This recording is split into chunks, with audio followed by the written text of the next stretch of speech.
This pickleball video on Into Pickle, which is our latest video, we're going to break down this rally behind me. And what we're doing is we're looking at one of the strongest strategies you can use as a pickleball player out there. Specifically, we're going to be looking at what these senior pro pickleball players do to play amazing pickleball. Let's get into it.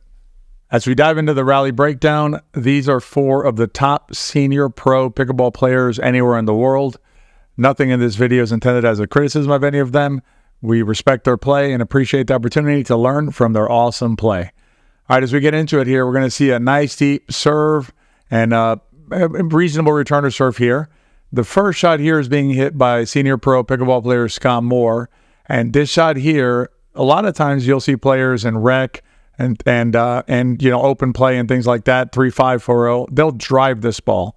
The reason that Scott's not driving this ball is because there's simply not a lot of quote-unquote money in that shot for him. Instead, what he's trying to do is he wants to make his way up to the non-volley zone line for him and his partner, Brian. So what he's going to do here is he's going to hit a soft game shot, and if you guess third shot drop, you'd be correct. It's amazing when you watch pro players, whether senior or non-senior pro players, how many of their shots are actually what's considered a soft game shot and how they use those shots to take control of the rally. At the end of the rally, I'm going to show you the one shot in this sequence that is simply a genius shot by one of these 4 players, and show you, I'm really going to break down for you why it's such a great shot, what it does, what it avoids, and how it works amazingly well in this rally.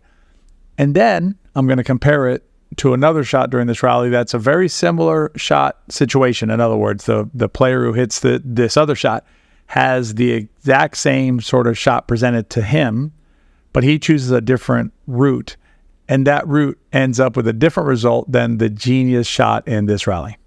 I'm going to go back to the return of serve and start from here. Paul Olin is the player returning serve here. Now, this ball by Paul here is going to be the genius shot. To set the stage here, Paul is a very accomplished singles player. He has excellent forehand drives. So Paul could definitely drive this ball if he wanted to. But if you look across the net from Paul, both players, Brian and Scott, Brian in the black, Scott in the white, are set up at the non-volley zone line or near the non-volley zone line, and so driving this ball is not going to be Paul's best shot.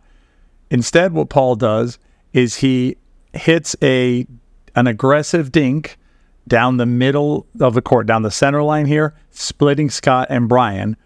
This ball gets deep into Brian's backhand. Now, this is not to say that Brian is going to miss this next shot because Brian is a senior pro player.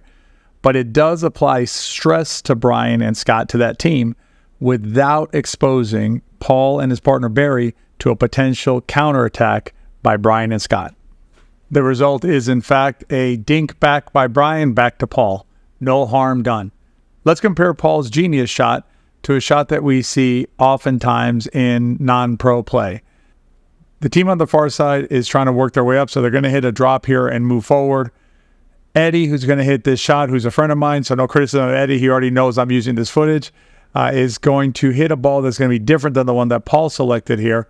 And what you got to notice is that the same way as in Paul's situation in the last rally we looked at, the players on the other side are up and or moving up to the non-volley zone line, making this a risky shot by Eddie. What happens, in fact, is there's a counterattack by the opponents, ending in a loss of the rally. If this shot and rally looks familiar to what you see out on the courts, let us know in the comments below. Let's go back to the original rally and show you the difference between the 2 approaches. In the bottom here, you'll see Paul's shot where he hits a genius dink right into the middle of his opponents, not opening his team up to attack. On the top, what you'll see Scott Moore, a fantastic player, and no criticism of Scott. He would agree with what I'm saying here, is that his shot selection here, which is to try and attack the middle off of the same sort of ball that Paul just hit, was not the best option for his team because it opened up his team to a counterattack by Barry closest to you on the screen, ending the rally.